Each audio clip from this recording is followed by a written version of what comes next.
Bonjour à tous. Moi c'est Bérénice Primo de l'association Générique. Donc je vais vous présenter un peu l'association Générique et le portail Odysseo, le portail national des ressources sur l'histoire de l'immigration. Alors l'association Générique, elle a été créée depuis 1987, donc depuis 30 ans, et elle a pour vocation à sensibiliser le grand public sur l'apport des populations étrangères à l'histoire française et européenne, également encourager les travaux de recherche sur l'histoire de l'immigration, et tisser du lien entre différents types de structures, que ce soit des associations, des universités, des musées, organismes en lien avec l'éducation, des centres sociaux. Et tout ça dans l'objectif de favoriser l'émergence de projets culturels, de projets scientifiques en lien avec l'histoire de l'immigration. Donc Générique a engagé dès les années 90 différents travaux conséquents avec pour objectif de constituer d'une part un repérage et un inventaire sur tout le territoire français des fonds d'archives en lien avec l'immigration. Donc c'est le guide des sources que vous voyez ici, qui a été publié en 4 tomes en collaboration avec le SIAF. Donc le premier tome est paru en 1999 et le dernier que vous voyez ici en 2005. Donc il y a eu ce projet d'une part et d'autre part constituer progressivement une bibliothèque numérique avec différents corpus comme ça de documents autour de l'histoire de l'immigration. Et donc ça a été la création d'Odysseo en 2009, donc le portail national des sources sur l'histoire de l'immigration. Donc travailler sur l'accessibilité de ces fonds et de ces collections, ça revêt une importance capitale puisque ces fonds peuvent être parfois cachés dans la masse des collections qui sont conservées en institutions patrimoniales ou éclatées sur le territoire, ou dans le cadre des fonds qui proviennent d'acteurs privés, ils peuvent totalement disparaître, par exemple à la suite de dissolution d'associations, etc. Du coup, travailler à la valorisation de ce patrimoine via le portail revêt vraiment une importance capitale. Voilà, il y a d'une part sensibiliser les acteurs privés à l'importance de sauvegarder leurs archives et travailler d'autre part sur un repérage constant des fonds qui concernent l'immigration dans différents centres ressources, mais aussi auprès directement de producteurs privés potentiels. Donc ça peut être des militants, des familles, des travailleurs. Voilà, on essaye de rechercher des gens qui auraient des fonds qui potentiellement pourraient nous intéresser. Donc, ce qui nous amène à la problématique. Donc, comment penser l'articulation entre le guide des sources, donc le projet que je vous ai présenté de repérage sur tout le territoire français de fonds en lien avec l'histoire de l'immigration, comment penser l'articulation entre ce guide et notre bibliothèque numérique. Donc, pour vous présenter un petit peu le portail Odysseo, donc même si Générique a une vocation de centre ressources, puisqu'on accueille dans nos locaux des chercheurs et puis tout type de personnes qui font des projets en lien avec l'immigration. Donc ça peut être des artistes ou alors des organismes culturels. Notre association ne conserve pas en ses locaux de fonds d'archives. Donc vraiment, notre portail, il a vraiment un rôle central de pivot pour l'aide à la recherche. Donc le portail, il est constitué entre 3 volets. Donc le premier volet, le guide des sources, qui permet vraiment de localiser des fonds d'archives. Ensuite, il y a le volet bibliothèque numérique qui permet d'accéder à des fonds et de visualiser des collections numérisées. Et enfin, le volet dictionnaire historique. Donc ça, c'est un dictionnaire qui qui permet d'accéder à la fois à des notices biographiques, des notices de lieux marquants sur l'histoire de l'immigration et des notices d'organismes. Alors, notre bibliothèque numérique, donc pour vous parler un petit peu de la genèse du projet de bibliothèque numérique, donc dans un premier temps, ce sont en fait les collections des membres fondateurs de l'association qui ont permis de constituer ce corpus. Donc il y a 30 ans, c'est un collectif en fait de militants qui s'est associé et qui avait déjà des fonds propres, donc des tracts, des affiches qu'ils avaient collectées dans le cadre de leurs activités et qu'ils ont mis comme ça à contribution pour constituer cette première base de données. Par la suite, donc, la collection elle s'est élargie progressivement à un corpus de documents très variés. On trouve des dessins, des peintures, des partitions, aussi des collections d'archives orales, puisque c'est vraiment un intérêt qu'on a pour la mémoire orale et pas seulement les archives papier. Voilà, donc on a vraiment eu pour objectif d'élargir au maximum les types de documents qu'on pouvait trouver dans le portail. Donc, la majeure partie de notre bibliothèque numérique, elle provient aussi d'acteurs privés, que ce soit des familles, des associations, donc des militants. Donc, soit les rencontres se font de façon opportune, soit Générique va contacter directement les producteurs privés qui ont des fonds intéressants, en les sensibilisant notamment sur l'importance de conserver leurs fonds et de rendre surtout, et c'est ça, et vraiment de rendre accessibles leurs fonds et de les valoriser. Puisque la majeure partie des documents que nous avons en ligne proviennent d'acteurs privés, la gestion des droits, évidemment, est extrêmement importante, puisque on parle quand même d'une mémoire qui est assez contemporaine, et on travaille directement avec les producteurs, donc il faut vraiment qu'il y ait un respect des droits qui soit optimal. Donc la question de la gestion des filigranes sur les fonds numérisés, on a aussi la question de la réutilisation ou pas des documents. Voilà, tout ça, on voit ça en amont avec les producteurs, avec un contrat de reproduction si besoin. Alors, je vais vous présenter un petit peu, très brièvement, les types de documents qu'on peut trouver dans Odysséo.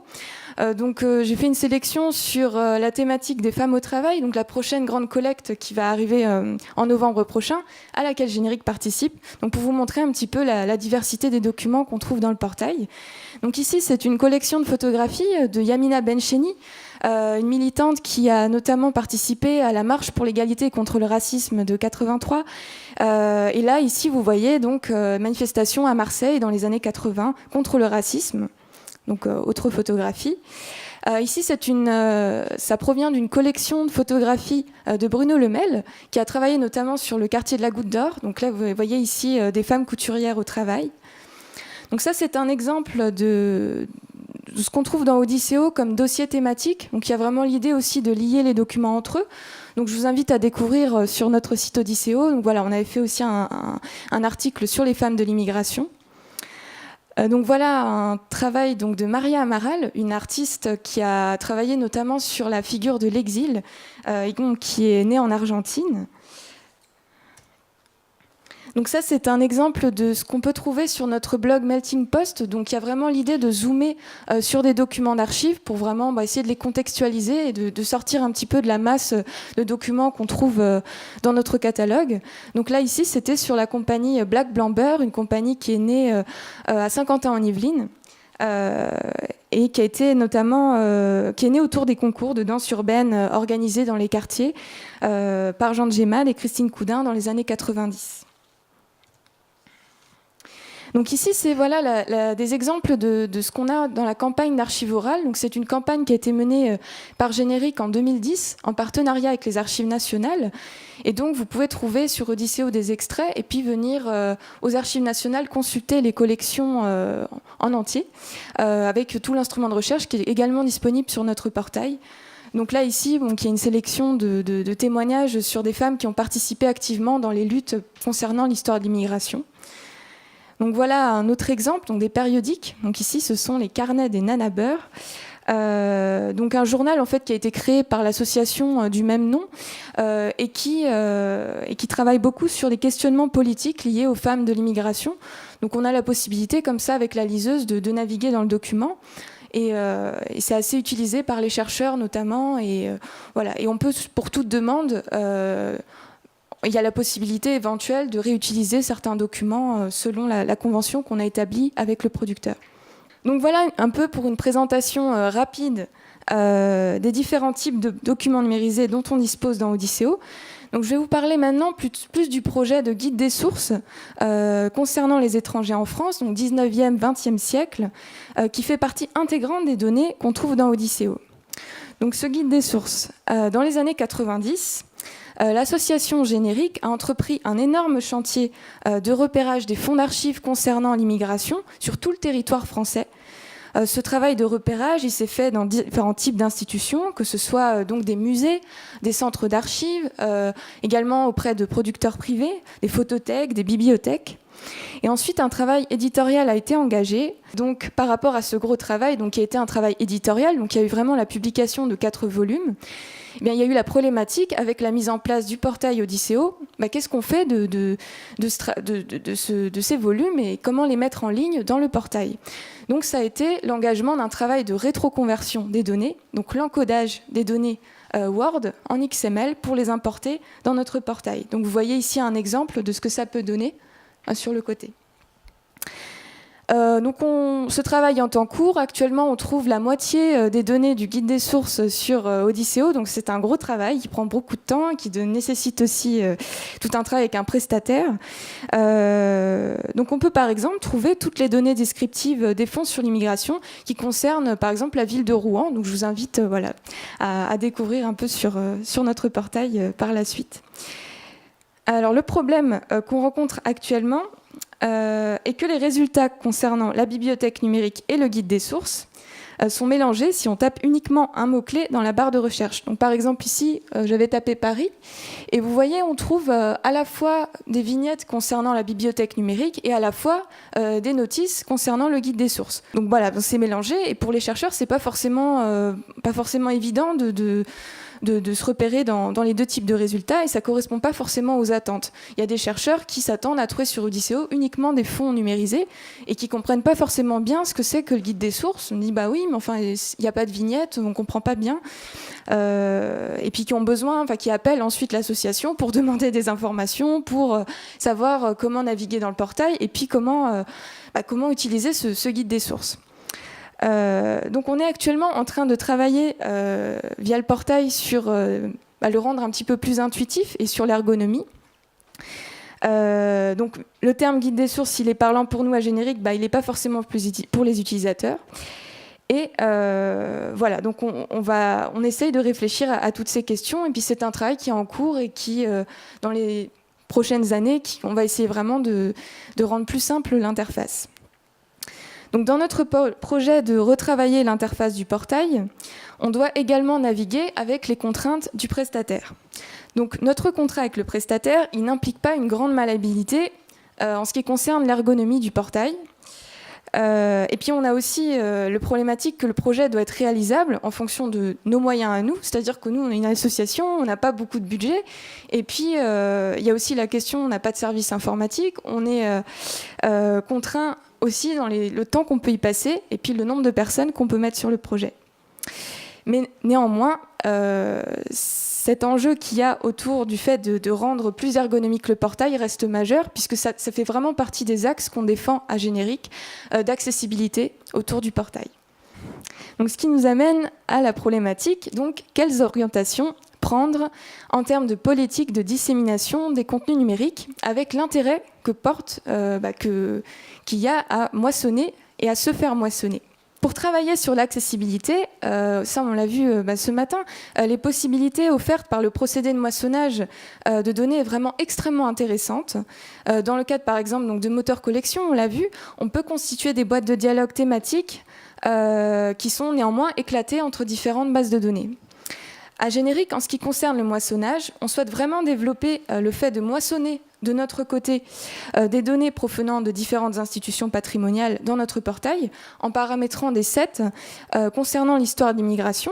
Donc on est en train de réfléchir actuellement avec le musée de l'éducation notamment pour moissonner un set concernant l'Algérie, puisque le musée de l'éducation a toute une collection de bons points, de couvertures de cahiers qui sont extrêmement intéressantes et qui viendraient considérablement enrichir notre portail.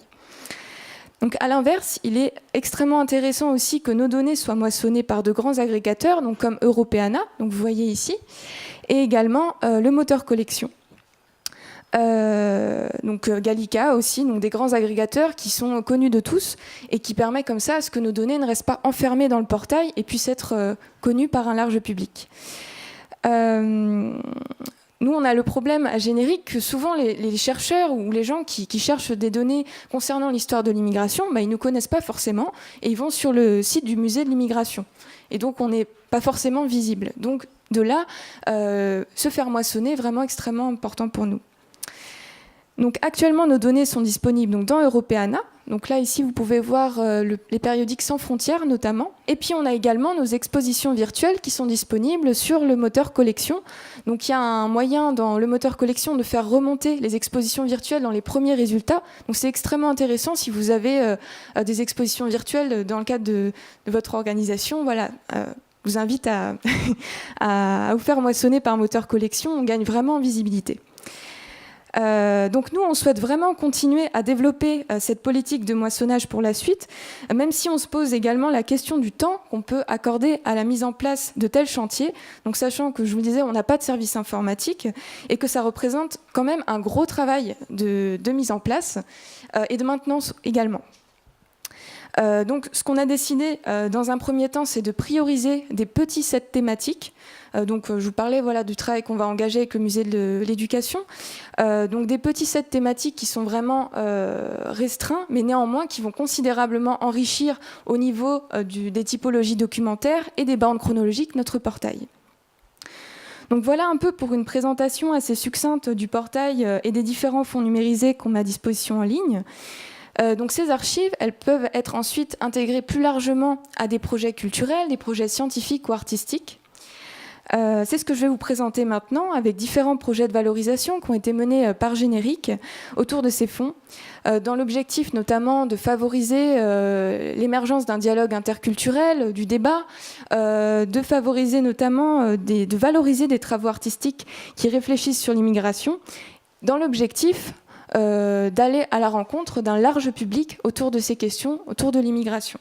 Donc, quelle valeur ajoutée apportent les bibliothèques numériques pour la valorisation du patrimoine ? Donc, disposer d'une bibliothèque numérique est pour nous un vrai vivier dans lequel on pioche pour réaliser nos différents projets culturels. Au-delà de nos propres projets, on est également sollicité par d'autres organismes pour mettre à disposition nos ressources. Donc là, par exemple, vous voyez un projet qu'on a mené on a participé avec le réseau Canopé, donc le portail éduqué contre le racisme et l'antisémitisme, où on a mis à disposition des témoignages de la campagne d'archives orales dont je vous parlais. Donc en ce qui concerne nos projets, je vais vous en présenter certains où l'on cherche vraiment à rendre au maximum vivant le contact du public avec le document d'archives. Donc l'idée, c'est de sortir au maximum de la dimension numérique qui, même si elle apporte des avantages extraordinaires au niveau de l'accessibilité, peut être aussi limitante au niveau de la médiation et des dispositifs de valorisation qu'on peut faire autour de ces fonds d'archives.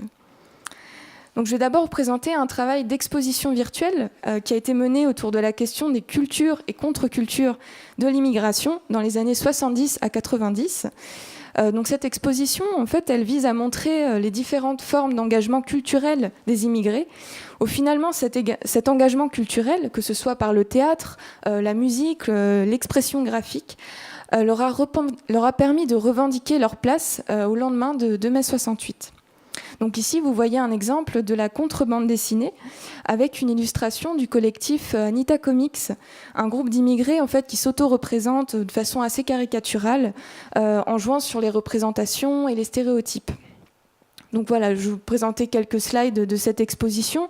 Donc voilà, ici la compagnie de théâtre de la Cité des Flamands, qui a beaucoup travaillé notamment sur les questions de crimes racistes. Donc là, c'est une représentation qu'ils ont faite à Marseille. Donc toutes nos expositions virtuelles, vous pouvez les retrouver sur le site de Générique. Et on travaille également à dynamiser leur contenu au maximum en créant de petits événements autour des événements, des rencontres autour des fonds d'archives et de permettre notamment au public de venir voir au plus près ces documents et de rencontrer, quand c'est possible, les auteurs. Donc, dans le cadre de cette exposition, donc Générique a organisé une rencontre avec José Jauvert, illustrateur du collectif Anita Comics. Donc les panneaux de bande dessinée étaient exposés, des posts étaient disponibles en permettant l'accès comme ça avec l'exposition virtuelle. Et il y avait également la diffusion de films et de musique en lien avec les contre-cultures, enfin culture et contre-culture d'immigration. Donc voilà un autre type d'événement qu'on organise, donc les balades patrimoniales. Ici, vous avez les photos d'une balade sur l'histoire du quartier de la Goutte d'Or, donc dans le 18e arrondissement de Paris, et notamment des luttes concernant l'immigration qui ont animé ce quartier. Donc à l'occasion, des documents d'archives ont été montrés et commentés tout au long du parcours qui s'était terminé à l'Institut des cultures d'islam autour d'un moment de partage. Donc cette balade, elle est également disponible sur application mobile, donc via l'application Guidigo. Et ce travail a notamment été mis en place avec un collectif artistique, donc le collectif MU, qui travaille beaucoup autour du lien entre art et médias. Donc ça, c'est un autre projet qu'on a fait plus récemment, donc samedi, Donc une balade qui concernait la mémoire ouvrière et des migrations dans le quartier des Grésillons, un quartier de Gennevilliers, qui est notamment connu pour la présence des usines Chausson. Donc à l'occasion, on a invité des anciens ouvriers et syndicalistes à s'exprimer sur leurs conditions de travail et puis sur les luttes qui ont animé la vie de ce quartier. Voilà, donc un peu un exemple. Et ça s'est fait en partenariat avec une compagnie de théâtre qui a pu, pendant la balade, ponctuer le côté un peu historique et témoignage par des interventions théâtrales et puis un petit peu aller interagir directement avec le public. Donc voilà un peu pour un panorama des différentes activités de valorisation qui sont menées par Générique. Donc pour conclure, alors la question d'Odysséo et de la gestion de sa bibliothèque numérique reste aujourd'hui pour nous encore centrale, 30 ans après la création de l'association. On est actuellement plus dans des enjeux de réorganisation de l'interface du portail pour qu'elle soit plus intuitive et attractive, pour qu'elle réponde aux enjeux d'accessibilité qu'on défend à Générique. On est plus dans des enjeux comme cela que dans des enjeux de numérisation massive. Même si le portail s'enrichit chaque année quand même d'une importante quantité de documents. Donc la question du moissonnage reste une possibilité extrêmement intéressante et pertinente aujourd'hui, qui permet notamment de constituer des bibliothèques numériques cohérentes et enrichies, qui viennent notamment pallier au trop-plein de portails existants, qui, bien qu'intéressants, sont trop souvent invisibles et méconnus du public, et pas suffisamment consultés.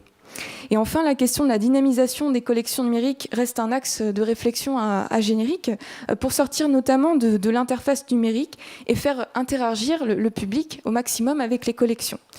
Donc voilà, n'hésitez pas à nous contacter pour toute proposition de projet, que ce soit des projets en lien avec vos collections ou alors des projets culturels.